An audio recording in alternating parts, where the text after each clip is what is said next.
بسم الله الرحمن الرحيم الحمد لله رب العالمين والصلاة والسلام على نبينا محمد وعلى آله وصحبه وسلم أما بعد.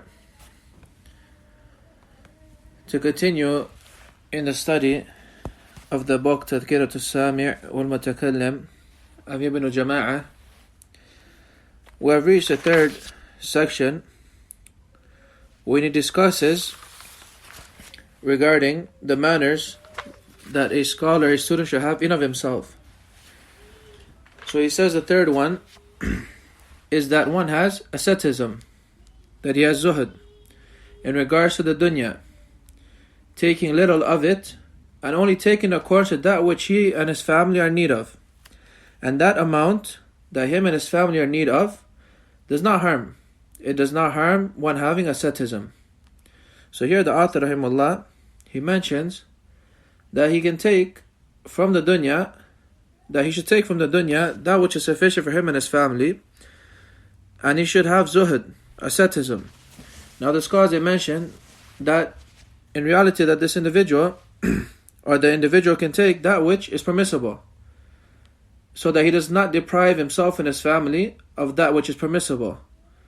But going deep in regards to the dunya and busying yourself with the dunya, then that is that which is dispraiseworthy. Meaning, take from the dunya that which is permissible and that which benefits you and your family, but do not be from those who occupy yourself with the affairs of the dunya. And then he mentions, rahimahullah, that if he is in need of it, or afwan, he says that the least level of a scholar is that he dislikes being attached to the dunya, because he is the most knowledgeable of the people regarding it, how lowly it is in reality, and that it is a trial and how quick it leaves one, whilst one tires himself out to attain it. Thus he is most deserving not to turn towards it, and busy with trying to attain it. So him knowing the status of this dunya, that it will go away quickly, although you tire yourself out your whole life to attain it, and then it leaves you quickly. That he knows this and he knows how lowly it really is, and then in reality it is a trial. He knows this, so he is the most deserving not to turn towards it and busy himself with trying to attain it.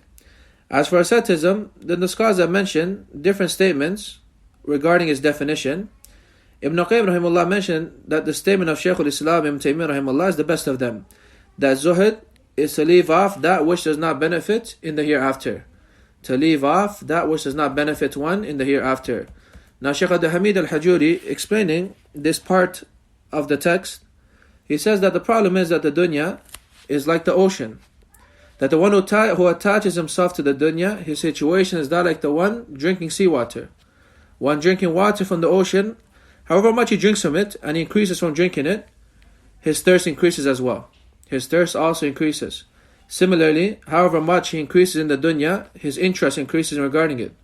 So he says, don't say that the one who attached to the dunya will say, I will work until I get such and such amount of millions, or attain such and such thing, and then I will stop. Because in reality, he will not be able to do so. He will not be able to do so. So the Shaykh here, he mentions that in reality, the one who tries to attain the dunya, and his interest increase in the dunya, he will not stop from trying to attain it. Whatever it takes, he will try to attain it.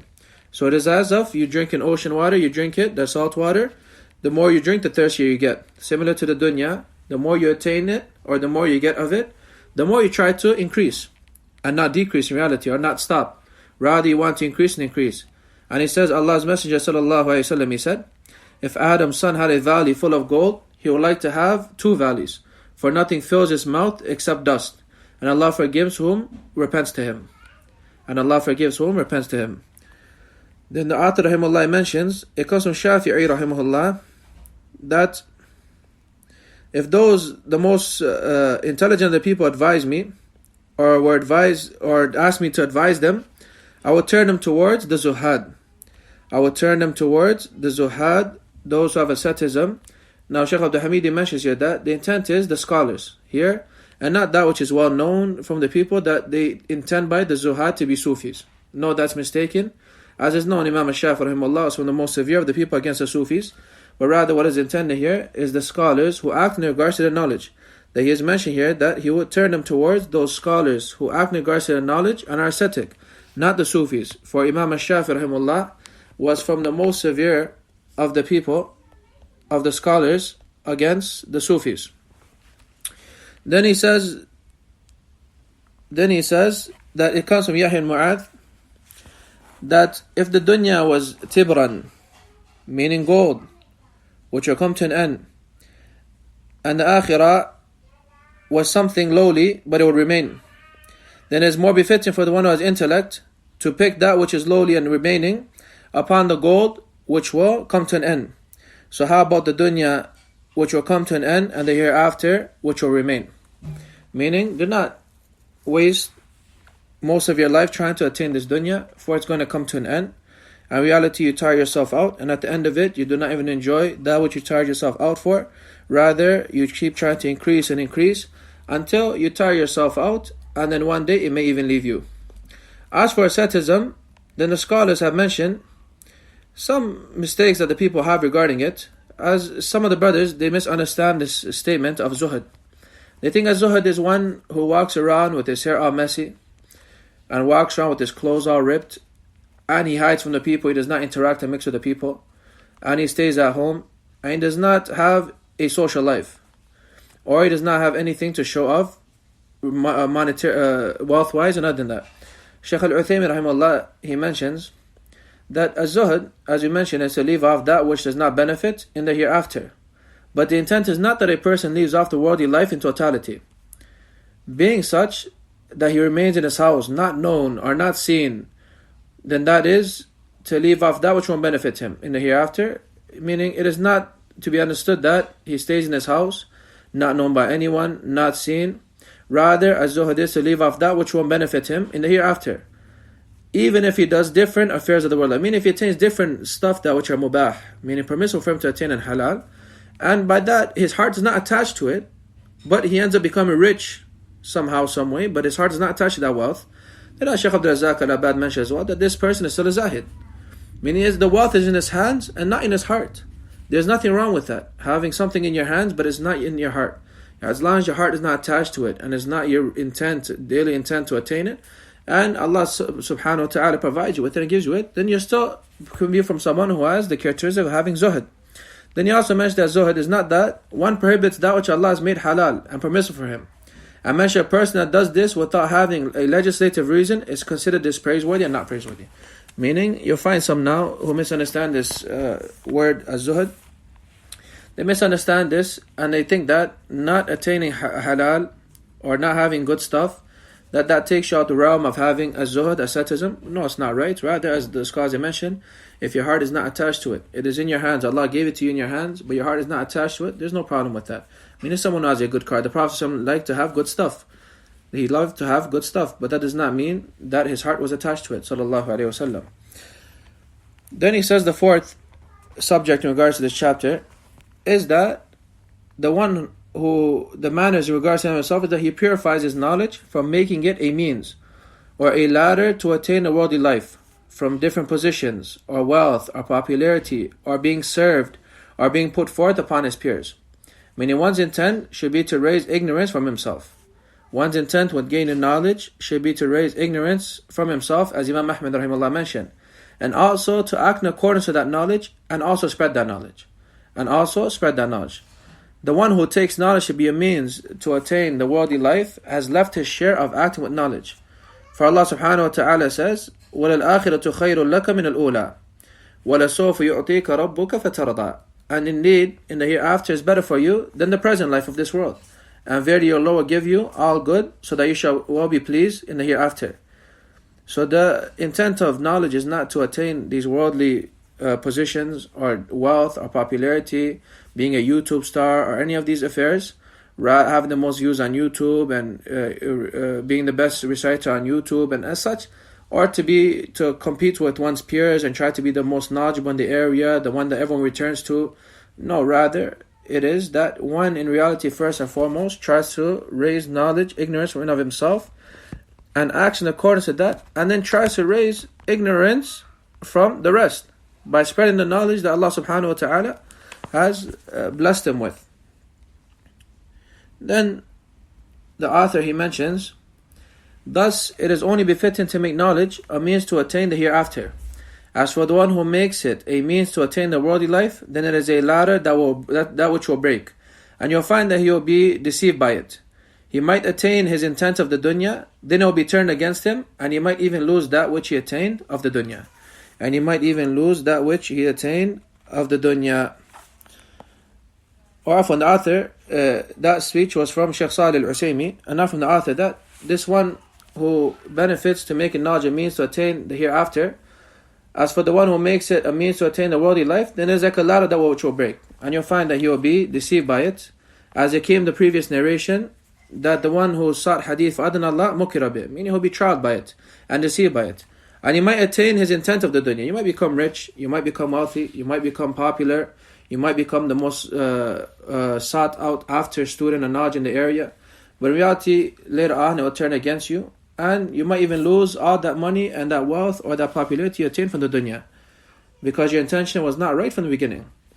Then the author says, it comes to Imam al-Shafi'i rahimahullah, that I wished that the creation learned this knowledge from me and not ascribe to me anything of it. I wish that the creation learned this knowledge and not ascribe to me anything from it. And this narration is authentic to him rahimahullah, meaning due to his sincerity that he does not want to be praised. He wishes merely to spread the knowledge and to benefit the people, and that it does not be ascribed to him, meaning he does not want praise. His main intent is just to reach this knowledge to others and to raise ignorance from himself and from others, and not to attain these positions and this wealth and to become popular. Rather, his intent is that he does not want praise. He just wants people to benefit from knowledge. And this is how a student of knowledge and a scholar should be.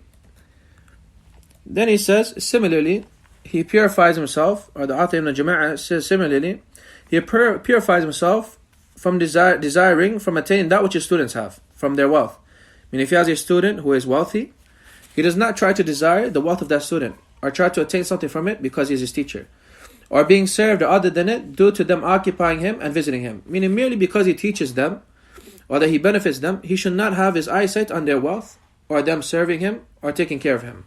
He said Mansur never used to seek the help of those who would come to him in his needs. Meaning he would never seek the help of his students and those who he would benefit. So it's not right also for someone who is gaining knowledge or spreading knowledge that his eyesight is on the wealth of the people and him wanting to be served. No, rather you benefit the people and you intend your reward or seek your reward from Allah subhanahu wa ta'ala. You do not do so to try to get that which is in the hands of the people. You do not do so to get that which is in the hands of the people. Then it comes from Sufyan ibn Uyayna, he mentions, Ibn Jamaah mentions, وقال Sufyan ibn Uyayna, he said that I was given understanding of the Quran. Then when I accepted some form of money from Abu Ja'far, I lost that knowledge. Now, the scholars, they mentioned that this in reality from Sufyan ibn Uyayna was a great scholar of Islam. This narration, first and foremost, Shaykh Abu Amr al-Hajuri, I'm guessing in his later checking of the book, for he mentioned the audio, that this narration as chain could be considered Hasan. This narration as chain could be considered Hasan. And that he said this out of humbleness. Not that a scholar of his status, this occurred to where he lost his knowledge just for taking some money from the ruler. Now, as for taking money from the ruler, Shaykh Abu Amr and them, they mentioned that taking money from the ruler, perhaps this was a sadaqah that was given to him because he was in need. And it's not impermissible to do so. If the ruler gives someone some money based on trying to take care of the students or take care of the scholars, and out of his own free will he gives it, there's no problem with accepting that wealth. But you should not look to try to attain the wealth from them by giving them different indications that you want wealth and you want this and that. No, rather, if they give you, then you can accept it, and it's not a sin. But you should not take it if there is something behind that intention. Meaning if they intend behind it something. Then the author mentions the fifth category, or the fifth portion of this chapter, that it does not attain wealth, that the student of knowledge or the scholar should not attain wealth that is naturally despised by the people, or looked down upon by way of the custom or the legislation. Meaning that he should not try to attain wealth from means which the people look down upon, and also the legislation looks down upon. That which is disliked by way of customs or by legislation. And he mentions such as al-hijama, such as performing hijama, or tanning, or exchange, and other than that. Now some of these, obviously, they're disliked, but they're not, the wealth from it is not haram. Then he says that he should distance himself from doubtful places, even if it is far-fetched, that he will be accused by way of it. And this is important, for many times you find yourself standing somewhere, or in a sitting, that if other people will see you know yourself, that you'll be accused about it, that people will talk bad about you due to it. So even if it is far-fetched that you'll be accused due to this act, but you know that the people generally accuse people who do these acts or stand in these places, you should not stand there. You should distance yourself from it so that no one attacks you or accuses you of it. Example, you want to go meet someone, then do not stand in front of places which are doubtful. An example, let's say, as well known nowadays in many of these masajid, they're beside some place which are not permissible to enter into. Do not stand in front of that place which is not permissible to enter into. For someone may see you, although yes, it is far-fetched that they would accuse you, but somehow the shaitan puts it down in someone's heart. If you're standing right in front of the door waiting for someone, why is he standing there in front of the door when he could stand somewhere else? Especially if there's other muharramat that are going around there. So you should not do something as such. For example, you know someone you're advising, and he is a smoker. Do not stand there while he is smoking. Do not stand there while he is smoking. Distance yourself from him. For someone may see you from far and think that you're okay with his action, that you're okay with the action of him smoking. Rather, if this occurs, then distance yourself from it so that nothing occurs of harm toward you later on. Of people speaking bad about you, that you were standing with so-and-so, he was smoking, and etc. Yes, your intent might be good, that you are advising him, but that is not the right time. Rather, you wait a bit till he finishes, and then you advise him. But do not be seen in those kind of instances, for there are instances which are doubtful. Then, the author says, nor should he do something which will decrease his muru'ah, his sense of honor. Now, Shaykh al-Hamid mentions that what is correct in regards to this affair is that he should not do something which opposes the Quran and the Sunnah. They should not do something which opposes the Quran and the Sunnah. Then the author mentions, rahimahullah, that he should stay away from doing something which is impermissible. That he should stay away from doing something which is permissible, but should not be done openly, for people to think evil of him and attack him. Meaning something which is permissible to do when you're alone with yourself or at home, but if you're to do it outside, the people look down upon you and attack you due to it, because it's something which opposes the customs of the people, or as such, then you should not do so. Then you should not do it outside of the house or outside of confined areas. Then he says, if something of that occurs from him due to a necessity, then he should inform those who seen him with its ruling. Firstly, if someone sees you doing something like this, then first and foremost, you should inform them of the ruling of this affair. Secondly, with your intent of this, what you intended by it. And thirdly, your excuse for why it occurred. So you should inform him of its ruling, his intent, and your excuse. Your intent and your excuse. So that one who has seen him doesn't sin due to it, or stay away from him and do not benefit from his knowledge, or similar to that, for the ignorant one to benefit from him once he explains it. So the benefits regarding this is that you explain the ruling so that the ignorant one benefits regarding its ruling first and foremost. Secondly, you show him your intent so he does not sin. I mean, he does not have bad thoughts about you. He does not spread this affair to other people. And also that you show him your excuse, so that he knows that you did it for a reason and it was not that you purposely did it. Rather, you show him your excuse so that he does not sin as well due to spreading that which has occurred, or having bad thoughts. As we'll come to know from the hadith of the Prophet ﷺ, for he says, for that reason the Prophet ﷺ said to the two men who seen him whilst he was speaking with Safiya, which is the Prophet ﷺ's wife, a mother of the believers. And these two men, once they seen the Prophet ﷺ with her, they hastened away. The Prophet ﷺ said to them, don't hurry, it is Safiya, the daughter of Huyay, meaning my wife. They said, glorified be Allah, O Allah's Messenger Sallallahu Alaihi Wasallam, how dare we suspect you? He said, shaitan circulates in the human mind as blood circulates in it. And I was afraid that shaitan might throw an evil thought or something into your hearts. Now this is an important affair, because some brothers, you'll find them say, but I don't care if they accuse me. I'm not doing something haram. I don't care. The scholars they mention that this should not occur from a student of knowledge saying such statements. Why? Because whether you like it or not, you are now at a status of being a student of knowledge, and you should pay attention to what the people say. Yes, if they're speaking falsely and wrongfully and not rightfully, then that's different. But you should not put yourself in doubtful affairs, or affairs which will cause the people to stay away from you and your knowledge, or affairs which will cause the people to speak bad about you in the area, and thus, due to that, they will not benefit from you and not benefit from the knowledge which you are trying to spread. So rather, you should pay concern to these affairs. These are affairs, as scholars mentioned in the books of knowledge. Why? Because it must be paid concern to.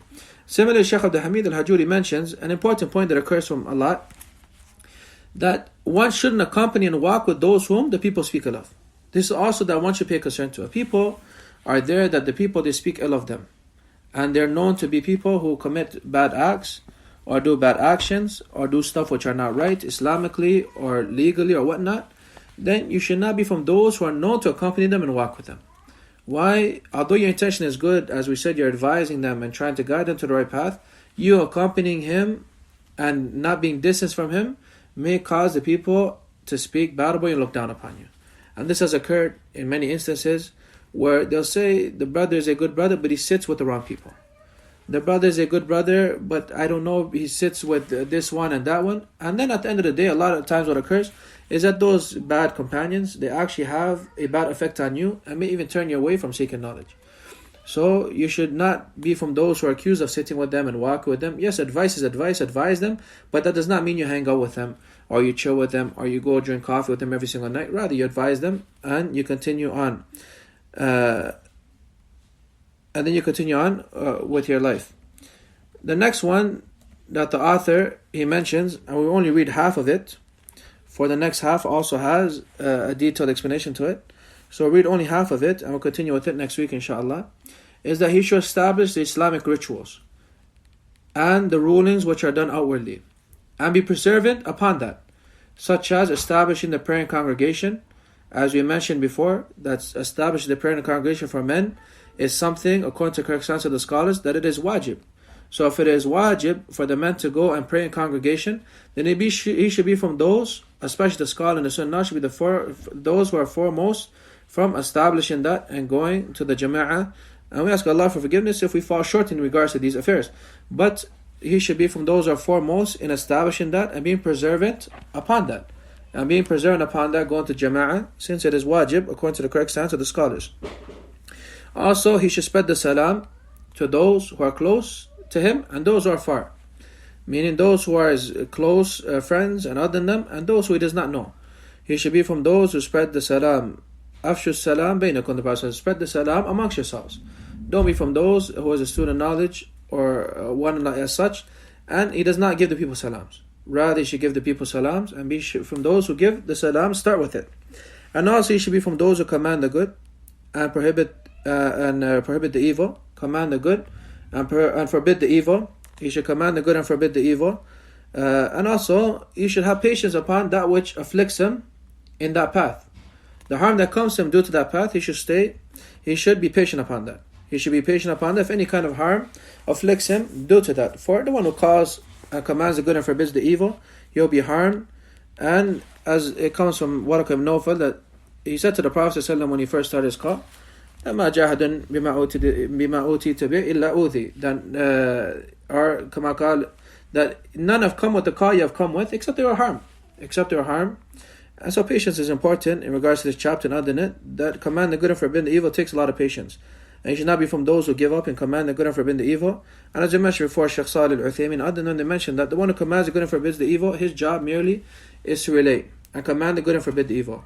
If the people accept, alhamdulillah. If the people don't accept it due to sincerity, it does not affect him and harm him. He does not say to himself, but I advised him. Why didn't he accept it? Your job was to merely advise and to try to forbid the evil and command the good. And if you did your job and you did it sincerely for Allah's sake, the rest is up to Allah subhanahu wa ta'ala and not to you. Rather, you did it sincerely for Allah's sake, and you should not be down if it is not accepted from you.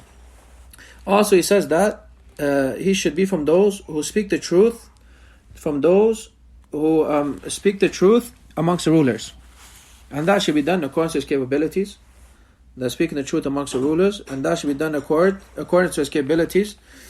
Now Shaykh Salih Al-Utsaimin mentions that the scholars in the past would mention this, that the scholars should speak the truth amongst the rulers.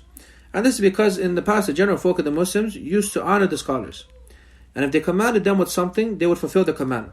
I mean, the general folk could fulfill that command due to the honor that that scholar had in their eyes. But the disputes at that time would occur from the ruler. So they would have to speak the truth and not water down the religion amongst the rulers. But then the Shaykh mentions that nowadays the scholar is trialed by way of the rulers and the citizens. So he should be from one who speaks the truth in all cases, whether they are happy with it or not, or they take it or not. And this is, as the Shaykh mentioned, something which is saddening nowadays, that the citizens now, they don't even look up to the scholars. They don't have the honor no more for the scholars. Rather, everyone wants to speak about this fatwa the scholar gave and that fatwa the scholar gave, whether they have knowledge of it or not, whether they have an understanding of it or not. So everyone wants to speak. The news reporter wants to speak what the scholar gave the fatwa. The general folk who does not even know how to recite Al-Fatiha or recite the Quran wants to speak about what the scholar said. Did you hear what so-and-so scholar said? No, rather the scholars should be looked at with honor and respect, and they should be respected, for they are the inheritors of the prophets, and they are to be respected and honored, and should be, if their statement, especially if it comes with evidences, it should be accepted from them. It should be accepted from them, for Allah subhanahu wa ta'ala commands us to return to them in our affairs. فَاسْأَلُوا أَهْلَ الذِّكْرِ إِن كُنتُمْ لَا تَعْلَمُونَ. If you do not know, ask the people of knowledge. So they should be given their honor. They should be given their honor. If they are mistaken in their fatwa, they still get one reward. And if they are correct, they get 2 rewards. Then the author, he mentions that he should exert himself for the sake of Allah. He should strive in the path of Allah subhanahu wa ta'ala, in gaining knowledge and spreading it, and be persevering upon these acts and being a good example. And he should not fear the blame of the blamers, remembering in all of this the statement of Allah subhanahu wa ta'ala, وَاصْبِرْ عَلَى مَا أَصَابَكَ إِنَّ ذَلِكَ مِنْ عَزْمِ الْأُمُورِ. Be patient upon that which afflicts you upon this path. Be patient upon that which afflicts you upon this path. And he should also be patient upon that which our Prophet ﷺ and other than him from the Anbiya were upon from patience. Meaning he should follow their footsteps in regards to this patience. As the Prophet ﷺ, or be patient, follow their footsteps in being patient upon the harm that was afflicted upon them. And for that the Prophet said, رحم الله أخي موسى فقد أوذي بأكثر من هذا فصبر. May Allah have mercy upon my brother Musa, for he was harmed more than this, and he was patient. So this affair that you call to, then you must be patient. And he says, and that which they used to carry or burden in the path of Allah subhanahu wa ta'ala until the final, until the result was for them. The result was for them, meaning they were the successful ones at the end. They were patient, they were harmed, and they were patient, but the result and the success was for them. So with this, inshallah, we'll stop for today. And inshallah, we'll continue in this part next week. We ask Allah subhanahu wa ta'ala to make it easy to be able to do the class again next week. And we ask Allah subhanahu wa ta'ala to make it easy for the brothers and sisters and to protect them from any harm which occurs due to this virus.